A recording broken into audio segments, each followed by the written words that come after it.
Orient bell tiles studio से आप देख रहे हैं एबीपी न्यूज। नमस्कार, आप देख रहे हैं एबीपी न्यूज। आपके साथ मैं हूं चंदन सिंह। और अब बात बिहार चुनाव के उस सस्पेंस की जो आखिरकार खत्म हो गया। आज फैसला हो गया कि तेजस्वी यादव महागठबंधन के मुख्यमंत्री उम्मीदवार होंगे, यानी तेजस्वी यादव के चेहरे पर महागठबंधन बिहार विधानसभा का चुनाव लड़ेगा। वहीं वीआईपी के प्रमुख मुकेश सहनी को महागठबंधन ने डिप्टी सीएम का चेहरा घोषित किया है। इस ऐलान के साथ ही महागठबंधन ने एनडीए से आगे निकलने की कोशिश की है। तेजस्वी यादव समेत महागठबंधन के तमाम नेताओं ने एनडीए से पूछा कि हमने तो ऐलान कर दिया, लेकिन एनडीए में नीतीश कुमार के नाम का आधिकारिक ऐलान आखिर कब किया जाएगा। एनडीए की ओर से इसका जवाब दिया गया, लेकिन वार पलटवार के बीच बड़ी खबर यही है कि महागठबंधन में जारी खटपट खत्म हो गई है। तेजस्वी यादव को सीएम चेहरा चुन लिया गया। मुकेश सहनी उनके डिप्टी सीएम होंगे और इसके आसार कल से ही नजर आने लगे थे, जब कांग्रेस ने अपने वरिष्ठ नेता अशोक गहलोत को संकट मोचक के तौर पर पटना भेजा था। गहलोत ने पहले तेजस्वी और फिर लालू राबड़ी से उनके आवास पर जाकर के मुलाकात की और इसके बाद आज सुबह महागठबंधन की साझा प्रेस कॉन्फ्रेंस की बात सामने आई। जब वो प्रेस कॉन्फ्रेंस हुई तो उसमें गहलोत ने तेजस्वी के नाम का ऐलान किया। गठबंधन की एक गांठ खुलते ही अब बाकी गांठें भी खुलना शुरू हो चुकी हैं। तो महागठबंधन तेजस्वी यादव के चेहरे पर चुनाव लड़ने जा रहा है। तेजस्वी के नाम का ऐलान कर दिया गया और मुकेश सहनी के लिए डिप्टी सीएम के नाम का ऐलान किया गया और माना जा रहा है कि अशोक गहलोत यहां पर डैमेज कंट्रोल करने के लिए आए थे, जिसमें वो कामयाब रहे हैं। संकट मोचक बनकर के उभरे और उन्होंने महागठबंधन को लेकर जो सहयोगी दलों के बीच विवाद चल रहा था उसे सुलझा दिया। ये कह सकता हूं, खड़गे साहब, राहुल गांधी जी और तमाम जो साथी बैठे हमारे, इन सब की राय लेकर के हम लोगों ने तय किया है इस चुनाव में अगले मुख्यमंत्री चेहरे के रूप में तेजस्वी यादव जी को हम लोग सपोर्ट करते हैं। जो एक नौजवान है, लंबा फ्यूचर है इनके साथ में, और मेरा अनुभव से मैं कह सकता हूं जिसका लंबा फ्यूचर होता है पब्लिक उनको साथ देती है। ये नौजवान है, कमिटमेंट रखते हैं। पिछली बार भी जो उन्होंने स्लोगन दिए थे, नौकरी के दो या कोई दो, या जो वादे किए थे उसमें खरे उतरेंगे। ऐसा व्यक्तित्व आपके सामने नौजवान के रूप में आया है। सोच समझ के सबने फैसला किया है ये नेता के रूप में उतरेंगे मैदान में। हम महागठबंधन के लोग केवल सरकार बनाने के लिए ही नहीं, मुख्यमंत्री बनने के लिए नहीं, बल्कि हम लोगों को बिहार बनाने का काम करना है, इसलिए हम लोग एकजुट हुए हैं। और हम आदरणीय लालू जी का, राबड़ी देवी जी का, मैडम सोनिया गांधी जी का, राहुल गांधी जी का, खड़गे साहब जी का, प्रियंका गांधी जी का, दीपांकर जी का, मुकेश सहनी जी का, डी राजा साहब जी का, आईपी गुप्ता जी का, बेबी साहब जी का, नरेश जी, ललन जी का हम दिल से धन्यवाद देते हैं कि सभी महागठबंधन के साथियों ने मुझ पर पुनः भरोसा जताया है। इसके लिए सभी हमारे महागठबंधन के नेता हों, कार्यकर्ता हों, उन सब लोगों को दिल से हम धन्यवाद देते हैं। और बड़ी खबर आ रही है, बिहार में अब 12 सीटों पर आमने सामने है महागठबंधन के उम्मीदवार, क्योंकि महागठबंधन के 2 प्रत्याशियों ने अपना नाम वापस ले लिया है। बाबू बरही से बिंदु गुलाब यादव ने अपना नामांकन वापस ले लिया है, जबकि वीआईपी की तरफ से वो मैदान में उतरे हुए थे। वहीं वारसिलीगंज से कांग्रेस के उम्मीदवार ने अपना नामांकन वापस लिया है। कांग्रेस के सतीश सिंह ने वारसिलीगंज से अपना नाम वापस ले लिया है। तो कुल 14 सीटें ऐसी थी जिस पर महागठबंधन के घटक दलों के बीच आपस में घमासान था, लेकिन 2 सीटों पर नाम वापस हो चुका है। हमारे सहयोगी शशांक इस बड़ी खबर पर हमारे साथ जुड़ गए हैं। शशांक, 2 सीटों पर नाम वापस लेना राहत की खबर तो जरूर है, लेकिन 12 सीटों पर अब भी फ्रेंडली फाइट की संभावना बनी हुई है।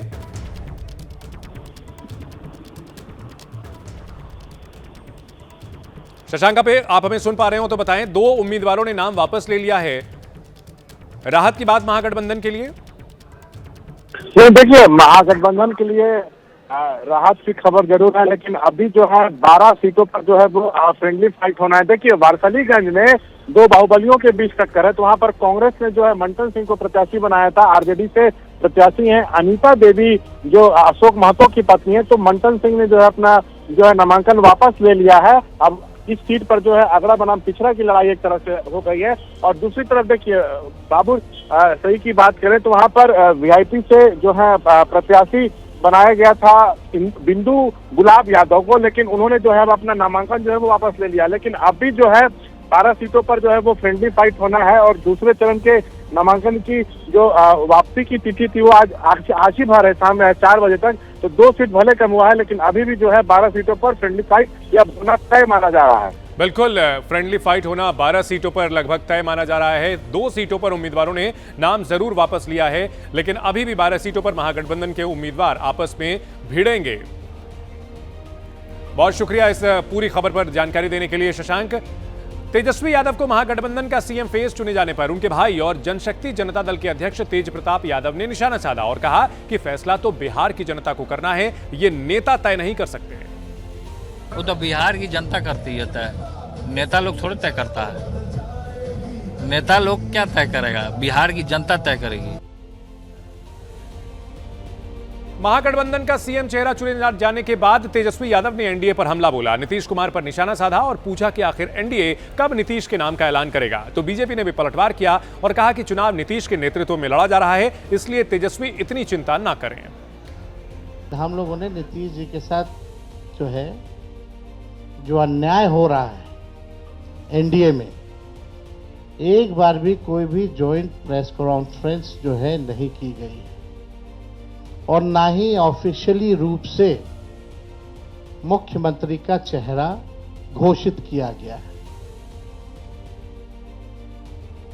तो हम लोग तो शुरू दिन से ही कह रहे थे कि भाजपा के लोग नीतीश जी को दोबारा मुख्यमंत्री नहीं बनाएंगे और इस पे और किसी ने मुहर नहीं लगाया है, बल्कि अमित शाह जी ने एक बार नहीं कई बार इस बात को बोला है कि विधायक दल की जो संख्या होगी वो तय करेगा। तो वैकेंसी है क्या? वो हमारे नेता हैं, मुख्यमंत्री हैं, उनकी अगुवाई में चुनाव लड़ रहे हैं। बड़ी अच्छी बात लगी कि तेजस्वी बाबू को अब हमारी कहानी की इतनी चिंता हो रही है। आज तो हम प्रेस कॉन्फ्रेंस में संजय हम लोग बैठे हुए थे कि 1 घंटा प्रेस कॉन्फ्रेंस लेट हुई, मेरा भी लेट करना पड़ा। तो वैकेंसी है क्या? महागठबंधन में तेजस्वी यादव को मुख्यमंत्री पद का चेहरा घोषित किए जाने पर बीजेपी का रिएक्शन आया। शहनवाज हुसैन ने कहा कि महागठबंधन में एम-वाई समीकरण अब मुस्लिम यादव नहीं बल्कि मुकेश सहनी तेजस्वी यादव समीकरण बन गया है। महागठबंधन ने महाभूल कर ली है। एम-वाई समीकरण वाली ये पार्टी का मतलब अब मुस्लिम यादव नहीं है बल्कि मुकेश सहनी और तेजस्वी यादव हो गया है। तो उनका जो वोट बैंक था वो तो बड़ा नाराज हो गया है उनसे, कुछ उनको मिलने वाला नहीं है। महागठबंधन में दरार है, कांग्रेस ने घुटना टेका है लालू यादव और तेजस्वी यादव के सामने। तो पहले बिहार चुनाव के लिए महागठबंधन से तेजस्वी यादव के नाम का ऐलान किया गया और उसके बाद बीजेपी ने, जेडीयू ने हमला बोल दिया है और अटैक करते हुए यह कहा भ्रष्टाचार के मुद्दे पर घेरा है। उधर तेजस्वी को महागठबंधन का सीएम और मुकेश सहनी को डिप्टी सीएम का चेहरा चुने जाने के बाद जेडीयू की ओर से निशाना साधा गया। एक पोस्ट किया गया जिसमें लिखा है समाजवाद का तेजस्वी फॉर्मूला, 2.6% मल्लाह को लड्डू और 18% मुस्लिमों को कद्दू। तो देखिए अटैक किया गया है।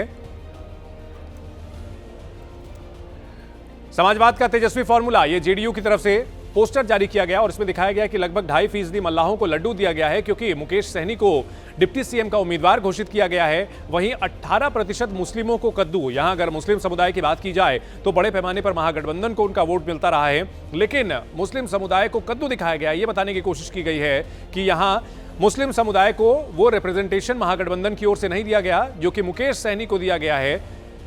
तो कहीं ना कहीं महागठबंधन की ओर से जो आज सीएम और डिप्टी सीएम के लिए नामों का ऐलान किया गया, उसके बाद एनडीए की ओर से हमला बोल दिया गया है और अलग अलग तरीके से घेरा जा रहा है। मुकेश सहनी को लेकर के यह सवाल उठाया जा रहा है, अटैक किया गया है जेडीयू की ओर से पोस्टर के जरिए कि 18% मुस्लिमों को ठेंगा दिखा दिया गया है, उन्हें कद्दू मिला है, जबकि 2.5% से ज्यादा मल्लाहों वाली पार्टी को लड्डू दिया गया है। मुसलमान क्या केवल डराकर वोट लेने के लिए राजद और कांग्रेस के साथ हैं? महागठबंधन के डिप्टी सीएम उम्मीदवार मुकेश सहनी का बयान भी आया है। निषाद समाज मजबूती से महागठबंधन के साथ है। सभी 243 सीटों पर वीआईपी का प्रभाव है। सहनी ने दावा किया, महागठबंधन 150 से ज्यादा सीटें जीतेगा। हमारे साथ वीआईपी सुप्रीमो मुकेश सहनी हैं। आपने डिमांड रखी थी कि आपको डिप्टी सीएम घोषित किया जाए, ये ऐलान किया जाए कि महागठबंधन की सरकार आएगी तो आपको उप मुख्यमंत्री बनाया जाएगा। आज घोषणा कर दी गई, कितने आप खुश हैं? बधाई भी आपको। बहुत बहुत धन्यवाद आपको, आपने बधाई दिया और निश्चित तौर पे खुश है। इसलिए खुश है कि आज़ाद भारत में पहली बार बिहार प्रदेश में एक मल्लाह का बेटा निषाद अति पिछड़ा समाज से आते हैं, उनको डिप्टी सीएम का नाम का घोषणा हुआ। यही हमारे लिए सबसे बड़ी पहला जीत है। और निश्चित तौर पे जब ये घोषणा हुआ तो बिहार के जितने भी हमारे निषाद समाज है, मछुआरा समाज है, वो सब मजबूती से महागठबंधन के लिए खड़े होंगे और सरकार बनाने में उनका अहम रोल होगा।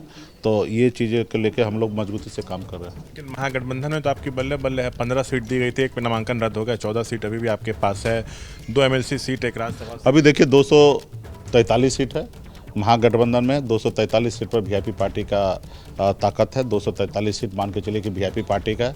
उसमें निश्चित तौर पे सब दल अपना अपना सिंबल पे लड़ रहे हैं, लेकिन हम इन दे जाके कि सब सीट पे मजबूती से हम लोग लड़ाई लड़ेंगे और 150 प्लस सीट बना के और बिहार में हम अपनी सरकार बनाएंगे। बीजेपी भी आप पर डोरे डाल रही है।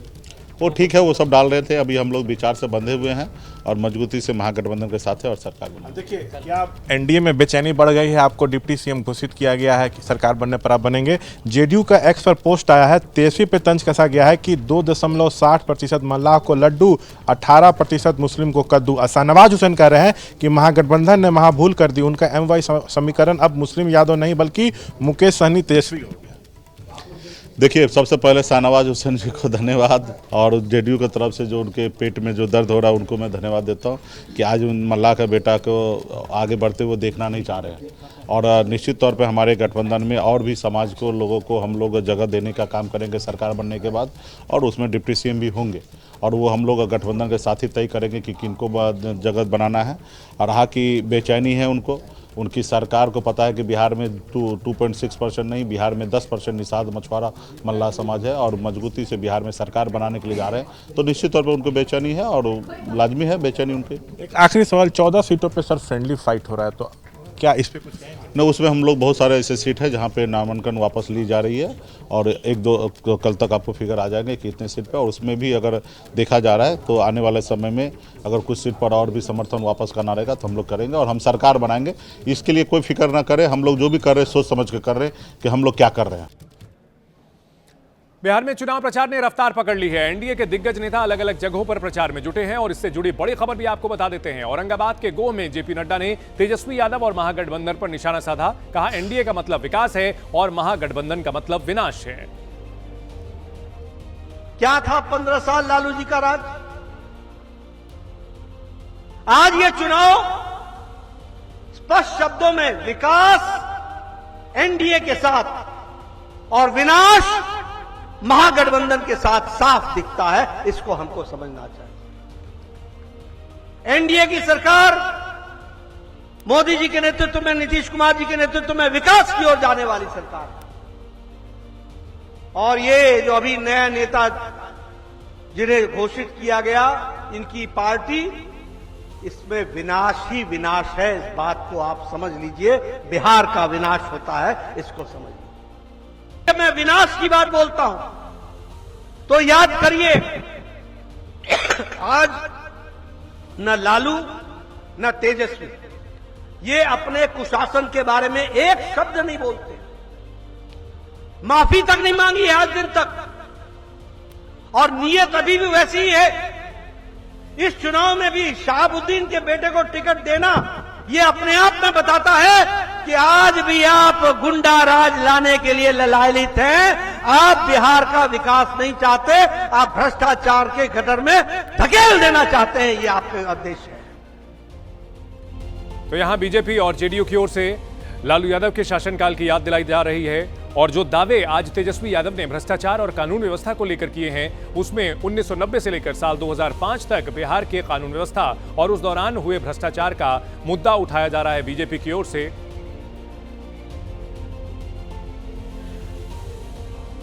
नीतीश कुमार ने भी तेजस्वी यादव को जवाब दिया, सारण में रैली की और आरजेडी के जंगल राज की याद दिलाई। एक कसक बिहारी होने के नाते शुरू से रही है कि हमारा राज्य जो है अव्वल राज्यों में आए। लेकिन 20 साल राज करने के बाद भी राज्य में 11 साल केंद्र में मोदी जी प्रधानमंत्री रहते हुए भी सबसे अगर कोई गरीब राज्य है तो बिहार है। सबसे ज्यादा अगर बेरोजगारी है तो बिहार है। सबसे ज्यादा अगर पलायन होता है तो बिहार में।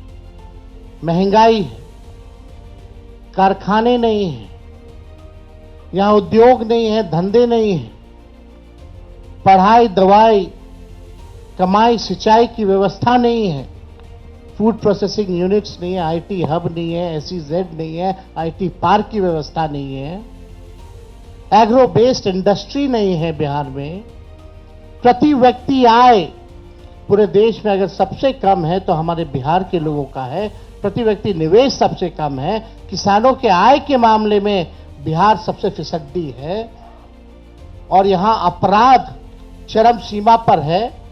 70,000 से भी ज्यादा हत्याएं 20 साल में हो गई, ना सुनवाई है ना कार्रवाई होती है। भ्रष्टाचार ब्लॉक थाना चले जाइए, बिना भ्रष्टाचार के, बिना घूस दिए हुए कोई काम नहीं हो रहा। चारों तरफ से अफसरशाही लागू है। जनप्रतिनिधियों की भी पूछ नहीं है, मंत्रियों की भी पूछ नहीं है।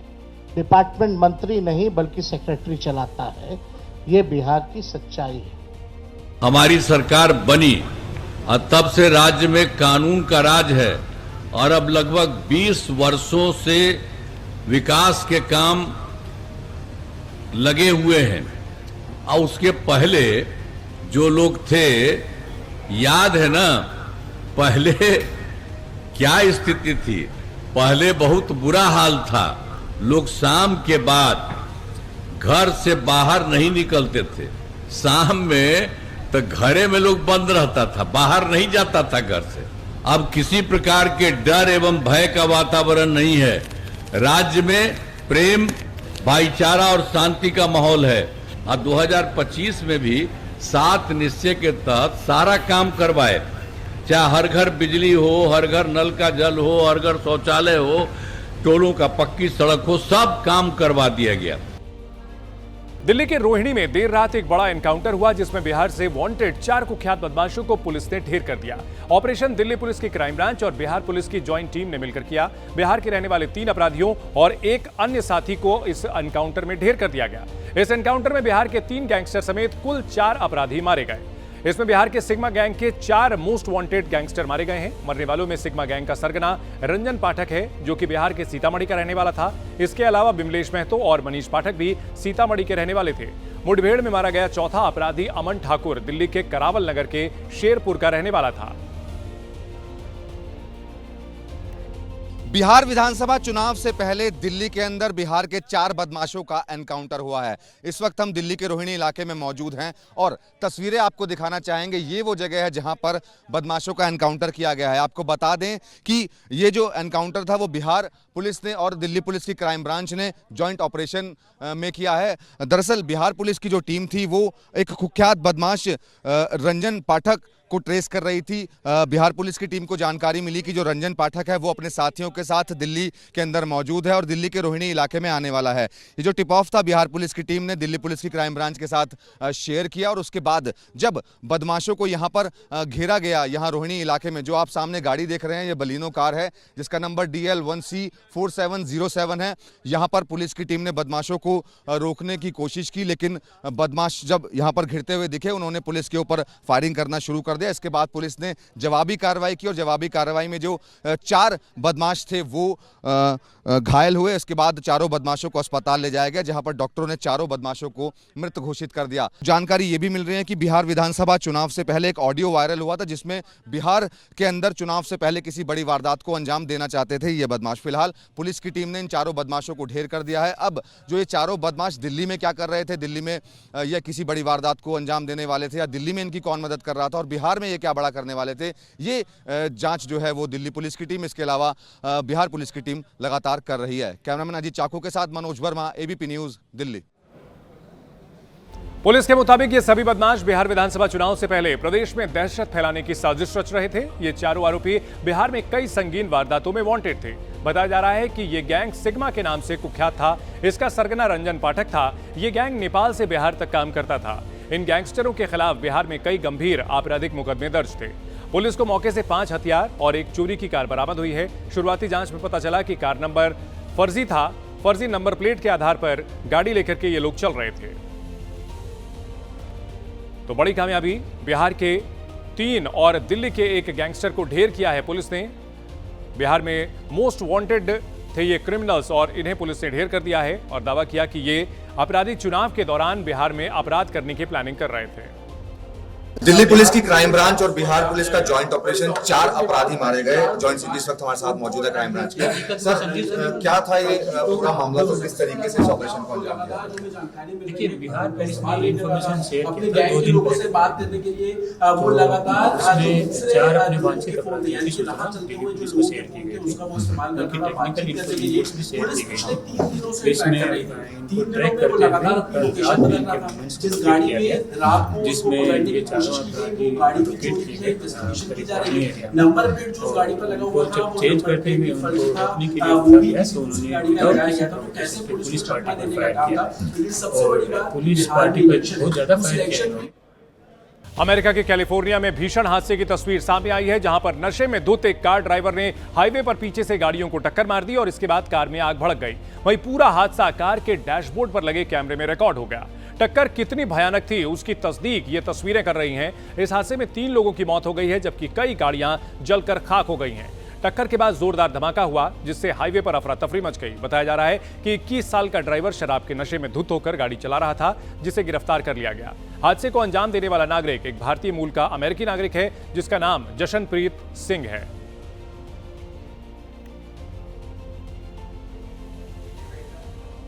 दिल्ली लखनऊ हाईवे पर एक प्राइवेट बस का खौफनाक वीडियो सामने आया, जिसमें ड्राइवर ने बस की छत पर यात्रियों को बिठा रखा है और ड्राइवर तेज रफ्तार से बस को दौड़ा रहा है। वीडियो सोशल मीडिया पर तेजी से वायरल हो रहा है। आप इन तस्वीरों में देख सकते हैं कि हाईवे पर तेज रफ्तार बस चल रही है। बस की छत पर कई यात्री बैठे हुए हैं। यात्रियों की जान से खिलवाड़ का यह वीडियो दिवाली की रात का बताया जा रहा है। इस नजारे को देखकर पास से गुजरने वाले लोग भी दंग रह गए। किसी ने यह वीडियो बना लिया और सोशल मीडिया पर वायरल कर दिया। जैसे ही वीडियो पुलिस के पास पहुंचा, पुलिस ने बस को सीज कर दिया। साथ ही 22,500 रुपए का चालान भी काटा। इतना ही नहीं, चालक और परिचालक के खिलाफ भी मोटर व्हीकल एक्ट के तहत कार्रवाई की गई है।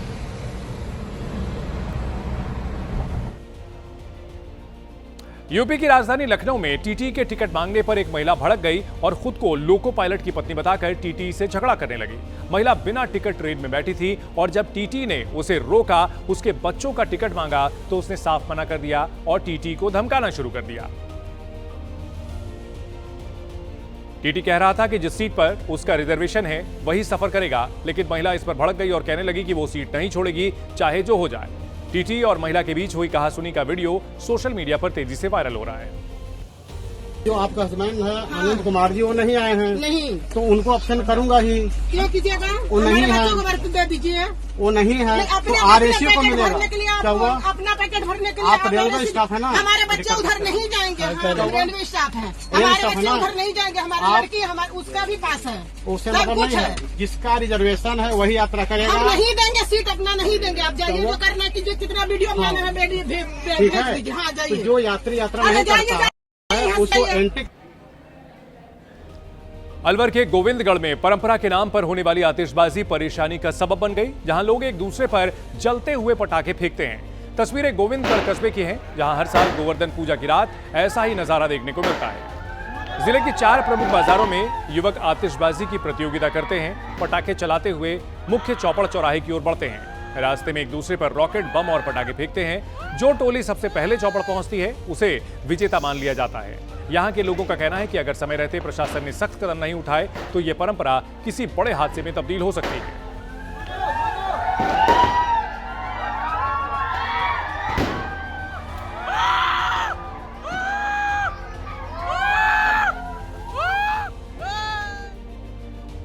कुछ ऐसा ही मंजर राजस्थान के केकड़ी शहर में भी देखने को मिला, जहां परंपरा के नाम पर खतरनाक खेल खेला गया। पटाखा युद्ध के नाम पर एक दूसरे पर जलते हुए पटाखे फेंके गए। इसमें कई लोग घायल हुए। प्रशासन ने पहले ही इस पर रोक लगाई है।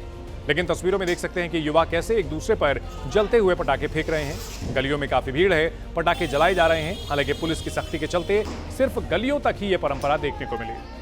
आपको बता दें कि दीपावली के 2 दिन बाद गोवर्धन पूजा और भैया दूज के मौके पर शहर के अलग अलग इलाकों में युवा टीम बनाकर एक दूसरे पर जलते हुए पटाखे फेंकते हैं। लोग इस परंपरा को शुभ मानते हैं, लेकिन देखिए कैसे आतिशबाजी हो रही है। बाजारों को बंद करना पड़ा और लोगों को भी घरों से बाहर निकलने में काफी परेशानी का सामना करना पड़ा।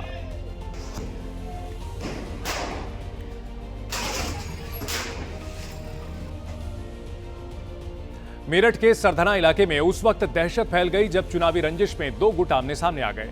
दोनों तरफ से 50 राउंड गोलियां चलाई गई। करीब 1 घंटे तक गांव में तांडव मचाया गया। खबर मिलते ही पुलिस एक्शन में आई। पुलिस ने 25 आरोपियों को गिरफ्तार किया। धीरेन्द्र पक्ष से 12 और नितिन प्रधान पक्ष के 13 आरोपियों को जेल भेजा गया। पुलिस ने हथियार और वाहन भी जब्त कर लिए हैं। देखिए कैसे यहां गोलियों की गूंज सुनाई पड़ रही है। अब देखिए गिरफ्तारी हो चुकी है। पहली तस्वीर जब रात के अंधेरे में गोलियां बरस रही थी, ताबड़तोड़ गोलियों की आवाज सुनाई पड़ रही थी, और दूसरी तस्वीर जिसमें वो गोलियां चलाने वाले लोग अब पुलिस की गिरफ्त में आ चुके हैं। पुलिस ने उन्हें अरेस्ट कर लिया है। इन पर दहशत फैलाने और गुंडागर्दी करने का मामला दर्ज किया गया। शराब माफिया और प्रधान गुट के बीच पिछले काफी समय से रंजिश चल रही है और इसी रंजिश में कालंदी गांव में इस तरह से फायरिंग हुई है।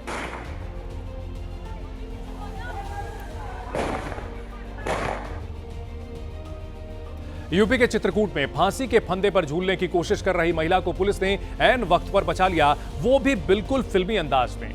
जानकारी के मुताबिक घरेलू कलह के चलते महिला फांसी लगाने की कोशिश कर रही थी। जानकारी मिलते ही पुलिस वहां पहुंची और उसे बचा लिया। फिल्मी स्टाइल में कमरे के दरवाजे को लात मारकर तोड़ा और पुलिस अंदर दाखिल होकर के फंदे पर झूलने की तैयारी कर रही महिला को बचा लेती है। मामला बहेलपुरा इलाके के एमचवारा गांव का है। घरेलू कलह से तंग आकर महिला खुदकुशी की कोशिश कर रही थी, लेकिन पुलिस के सिपाही मौके पर पहुंचे और महिला को बचा लिया गया। एक मिनट रुक जाइए मत। मर पकड़ो पकड़ो हंसिया लाओ काट लाओ जल्दी फटाक से।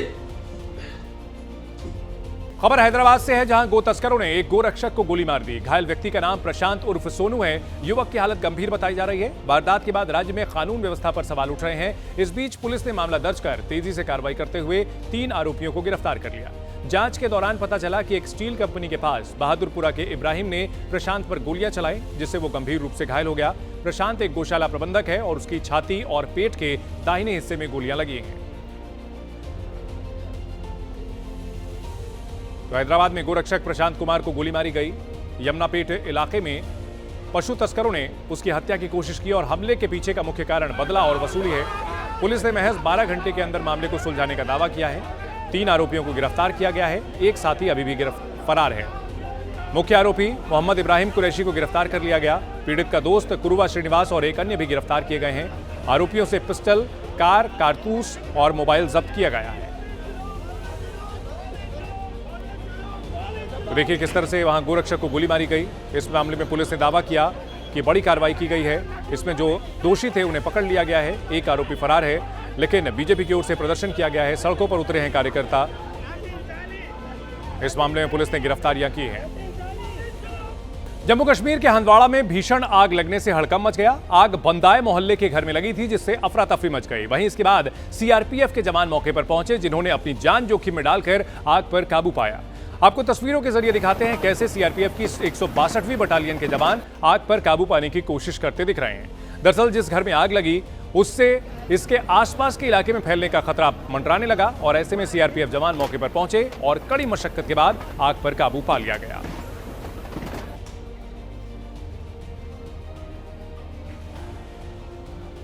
झारखंड के गिरिडीह से हैरान करने वाली तस्वीर सामने आई है, जहां पर जमीन विवाद को लेकर 2 पक्षों में खूनी झड़प होने लगी। विवाद इतना बढ़ा कि देखते ही देखते पूरा इलाका कुरुक्षेत्र का मैदान नजर आने लगा। दोनों तरफ से जमकर लाठी डंडे पत्थर चले।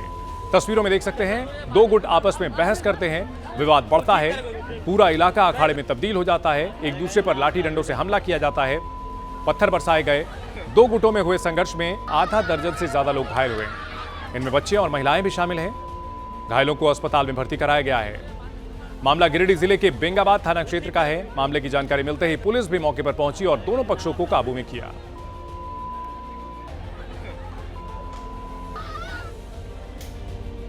मध्य प्रदेश के कटनी के बाकल थाने में उपद्रवियों ने थाने में घुसकर जमकर उत्पात मचाया।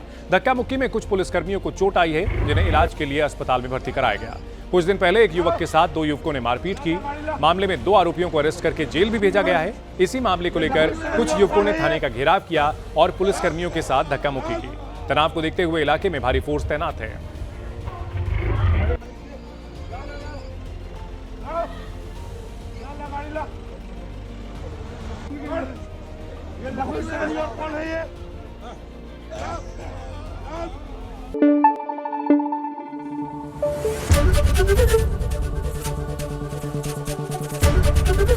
एबीपी न्यूज आपको रखे आगे।